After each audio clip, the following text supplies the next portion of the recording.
Сәлем достар, сіздермен EasyKZ. Бүгін апта сайын дивиденд төлейтін ETF атауымен бөлісетін боламын. Осы ETF-ті сатып ала отырып, сіздер енді ай сайын немесе 90 сайын емес, әрбір 7 күн сайын дивиденд ала алатын боласыздар. Бұл тақырып сіздерге қызықты болатынына сенімдімін. Видеоны соңына дейін көрсеңіздер, сол ETF-ті қалай сатып алғандығымды көретін боласыздар. Сіздерден қолдау ретінде лайк басып, төменге пікір жазып кетулеріңізді сұраймын.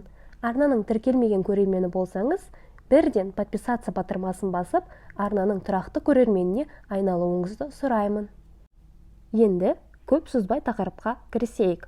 Сонымен, апта сайын дивиденд төлейтін ETF ол SoFi Weekly Dividend ETF. Оның тикері келесідей жазылады. Бұл ETF-ті сатып ала отырып, сіз апта сайын белгілі бір көлемде дивиденд алатын боласыз. Weekly ETF-і құрамына соңғы 5 жылда үздіксіз тұрақты түрде дивиденд төліп келе жатқан және келер жылы дивиденд төлейді деп болжанған компаниялар кіреді. ETF жақсы диверсификацияланған. Оның құрамына әлемнің 300 компаниялары кіреді және ол компаниялар әртүрлі индустрияға тиесілі. Олар сонымен қатар әртүрлі елдерде орналасқан. Бұл ETF-тің апта сайын дивиденд төлейтіндігіне көз жеткізу үшін nasdaq.com сайтына кіріп қарайық. nasdaq.com сайтына кіреміз. Осы сайтқа кіргеннен кейін парақтың оң жақ жоғарғы бөлігіне іздейтін тикерімізді жазамыз. Біздің ETF-тің тикері WKLY. Осыны жазғаннан кейін search батырмасын басамыз. Бізде осы парақ ашылады. Осы жерде ең жоғарыда бірінші шыққан summary бөліміне кіреміз, яғни бұл дивиденд туралы жалпы ақпаратты көрсететін парақша. Осы парақшаға кіреміз, бізге қазір қызықтыратын бөлік ол дивиденд төлеу тарихы.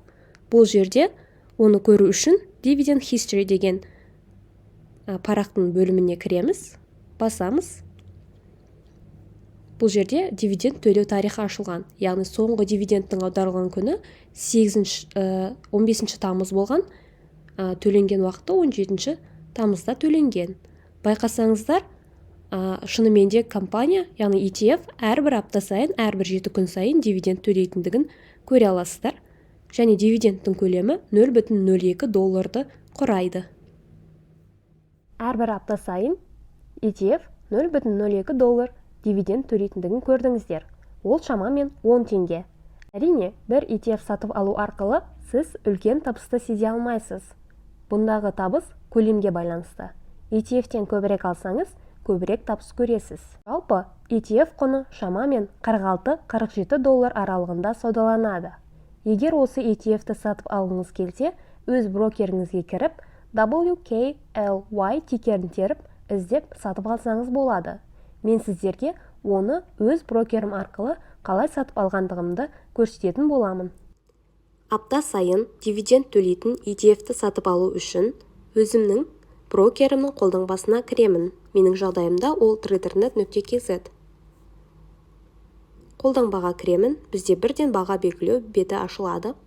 Осы беттің жоғарғы бойында тикер бойынша іздеу деген бөлімше бар. Сол жерге басамын. Осы жерге тикердің атын жазамын, яғни WKLY. Бізде келесі нәтиже шығады, соның ішіне кіремін. Оны сатып алу үшін саудаласу батырмасын басамын. Мен оны өзім қалаған бағамен сатып алғым келеді, сол себепті өзім қалаған бағаны жазамын. Яғни мен оны $46 және 30 центқа сатып алғым келеді делік. Және оның бір данасын сатып алғым келеді. Барлық ақпараттарды көрсеттім. Енді сатып алуға бұйрық шығарамын. Бұл жерде тағы да ақпараттың дұрыс екендігін сұрайтын бет ашылады. Бұл жерде менің көрсетілген барлық ақпараттарым дұрыс екендігіне көз жеткізіп барып, сатып алу батырмасын басамын. Сатып алу батырмасын басқаннан кейін менің бұйрығым бұйрықтар бөлімінде пайда болады. Ал осы бұйрық орындалғаннан кейін ETF сатып алынып, портфель бөліміне кіретін болады. Сіздер де осы ETF-ті сатып ала отырып, апта сайын дивиденд алып отырсаңыз болады. Назар салып, видеоның соңына дейін көргендеріңізге рахмет. Видео ұнаса лайк басып, пікір қалдырып кетулеріңізді сұраймын. Видеоны соңына дейін көріп, әлі тіркелмеген болсаңыз, тіркелуді ұмытпаңыз. Алда әлі қызықты және пайдалы ақпараттармен бөлісетін боламын.